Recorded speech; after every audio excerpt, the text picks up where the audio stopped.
할렐루야. 오늘 같이 은혜 받을 말씀입니다. 우리 계속해서 사도행전입니다. 사도행전 17장 16절 말씀부터 21절 말씀까지 한 절씩 읽으면서 같이 또 은혜를 나누겠습니다. 시작.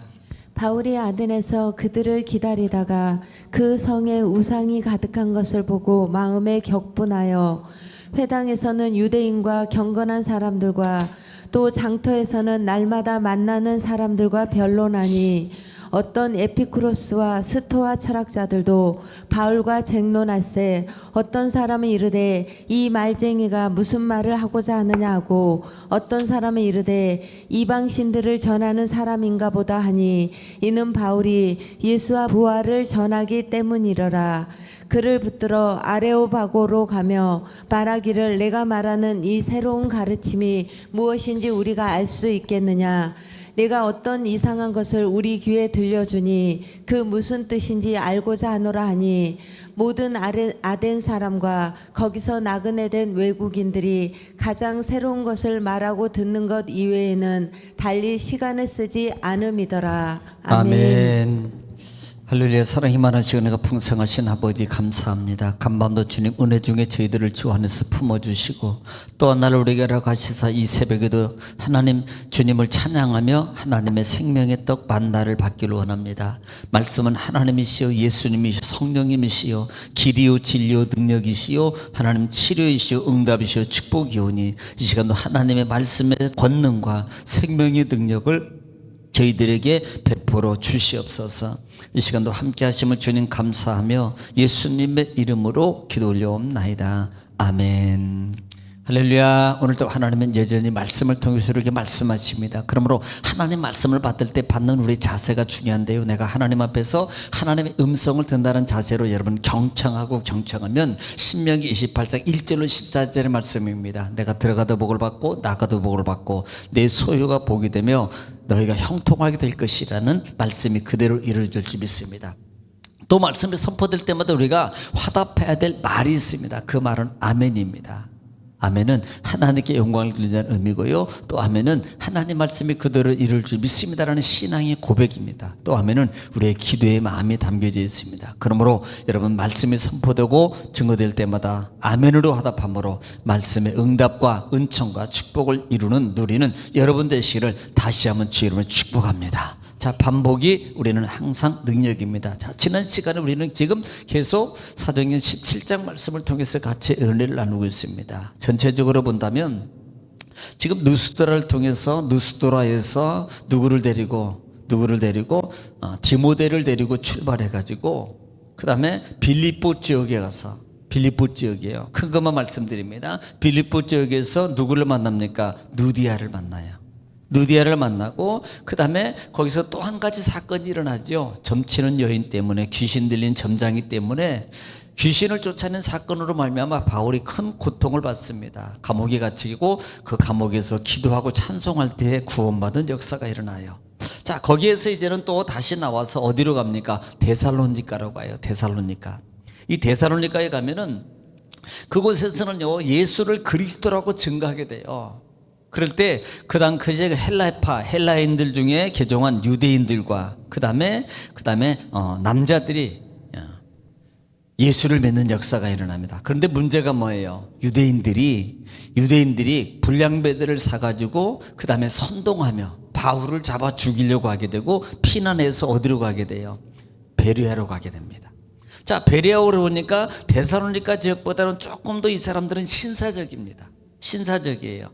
그래서 그곳에도 회당에서도 그 다음에 복음을 전하게 될 때 그 다음에 많은 귀부인과 남자들이 그 다음에 예수 그리스도를 영접하는 일이 납니다. 문제는 거기 있는 데살로니가에 있던 그 무리들이 유대인들과 더불어서 같이 또 이 어디에까지 아데네까지 베레아까지 내려와요. 베레아까지.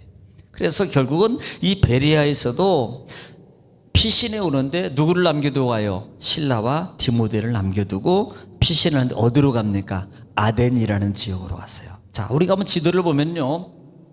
여러분 지도를 보면은 이 아덴이 어디냐면 쭉 마게도냐 지역에서 빌립보, 암비볼리, 아볼로니게아, 데살로니가, 그 다음에 베레아, 그 다음에 밑으로 내려와서 어디예요? 아가야 밑으로 보면 섬 끝쪽에 보면은 이 아덴이라는 지역이 있습니다. 아덴. 이 아덴이라는 지역에 있어요. 지금 이 아덴이를 올 때는 육로로 오지 않았고 어디로 왔다 그랬어요? 배편으로 왔다 그랬어요. 배편으로. 그래서 속히 왔다 그랬습니다. 왜냐하면 약 320km가 넘거든요. 걸어오려면 이건 엄청 걸려요. 그런데 베리아에서부터는 아덴으로 배를 타고 오게 되더라. 자, 지금 이제는 아덴이라는 곳이 왔습니다. 자, 지금 오늘부터는 이 아덴 지역에서 일어나는 사건, 사역에 대해서 말씀을 드리려고 합니다. 자, 16절 말씀입니다. 자, 16절 말씀부터 보겠습니다. 바울이 아덴에서 그들을 기다리다가 그 성에 우상이 가득한 것을 보고 마음에 격분하여. 자, 지금 바울이 아덴에 와서 누구를 기다려요? 바울과 디모데하고 실라를 속히 가서 데려오라 했잖아요. 그리고 그들을 보낸 다음에 지금 기다리고 있는데요. 가만히 기다리고 있으면서 이 아덴 지역을 살펴보니까 이건 보통 문제가 아닙니다. 그 성에 우상과 신상들이 너무 많은 거예요. 너무 많은 거예요. 그러니까 이 격분한다 그랬습니다. 격분했다 그랬습니다. 이 아덴은 에게 지역에서 왠지 아까 지도를 봤다시 아래 지역에 있어요. 그래서 이것이 헬라의 수도예요. 헬라의 수도이며 그 다음에 문화 중심지입니다. 특별히 이 아테네라는 여신의 이름을 따가지고 아덴이라라고 명했어요. 그러니까 아테네라는 여신 이름을 따서 아덴이라 그런 거 보니까 이 지역이 얼마나 우상이 심한지. 또 특별히 우리가 알 수 있는 게 뭐예요? 이것은 철학의, 학문과 철학의 예술의 중심지입니다. 특별히 이 철학이에요, 철학. 그러니까 우리가 너무나 잘 아는 누구? 니꼴라 그러잖아요. 누굽니까? 소크라테스가 여기 출신도 플라톤이라든지 그 다음에 아리스토텔레스. 여기 이 사람들이고, 그러니까 이게 철학의 이 본고장이라고 말할 수 있는 거예요. 그러니까 얼마나 생각이 많고 또 뭐 등등등 이런 사람들이 있는 유명한 장소입니다. 그런데 문제가 뭐냐면 그 성에 우상이 가득해요. 얼마나 많냐면 기록이 하면 약 3만 개 이상이 된답니다. 그러니까 어느 정도냐면 이렇게 표현하면 개수로보다는 심지어는 이렇게 표현해요. 그 지역에 살고 있는 인구보다 많다. 그러니 얼마나 많나 이 말이에요. 얼마나 이 우상들이 그 정도로 많은 곳에. 그러니까 바울이 그 우상이 많은 것을 보고 격분했다 그랬어요. 격분. 이 격분이라는 말이 참 안타까운 마음을 가지는 거예요. 그러니까 성령의 어떤 열정적인 마음이 그 속에서 막 우러나는 거예요. 막 이런 것을 말한다 이 말이에요. 자, 17절 말씀에 회당에서는 유대인과 경건한 사람들과 또 장터에서는 날마다 만나는 사람에게 변론하니. 지금 뭐예요? 16절 말씀에서 보니까 우상이 너무나도 많은 겁니다. 그래서 이 지금 변론했다, 만나는 사람마다 가는 곳마다 그 다음에 장터에 가면 막 변론했다는 말이 왜 뭐냐면 이것은 변론이라는 단어가 연설하다, 말하다라는 뜻이거든요. 그러니까 가는 곳마다 이 격분이 막 이게 뭐냐면 성령이 막 이들에게 내가 복음을 전해 저들을 살려야 된다, 우상을 막 물리쳐야 된다, 이런 마음이. 그래서 가는 곳마다 막 가득해가지고 그 마음의 열정을 가지고 전도하고 있는 모습을 보는 겁니다. 여러분, 그 마음이 있기를 주님 축원합니다. 우리 속에도 그런 뜨거운 마음이 여러분 있기를 주님 축원합니다. 또 안타까운 마음도 있어야 되잖아요. 자, 18절 말씀입니다. 어떤 에피쿠로스와 스토아 철학자들도 바울과 쟁론할세 어떤 사람은 이르되 이 말쟁이가 무슨 말을 하고자 하느냐 하고 어떤 사람들은 이르되 이방신들을 전하는 사람인가 보다 하니 이는 바울이 예수와 부활을 전하기 때문이라 그랬어요. 그러니까 지금 가는 곳마다 변론하고 쟁론을 하는데 특별히 누구야? 에피쿠로스파와 스토아 철학자들도 이 바울하고 쟁론을 합니다. 뭐 그냥 간단하게 하세요. 이 에피쿠로스 학파라고 그러는데요. 에피쿠로스 학파는 이 쾌락을 인생의 최대의 목표가 아니다 그럽니다. 그러니까 인생의 최대의 목표는 마음의 평정이다. 마음의 평정. 이걸 스타락시아라고 말하는데요. 이 모든 걸 벗어버리고 마음의 평정을 누리는 것이 이게 쾌락이다. 이게 최고다. 이것을 주장하는 게 이 에피쿠로스파예요. 또 스토아파 같은 경우는 엄격한 이들은 금욕주의입니다.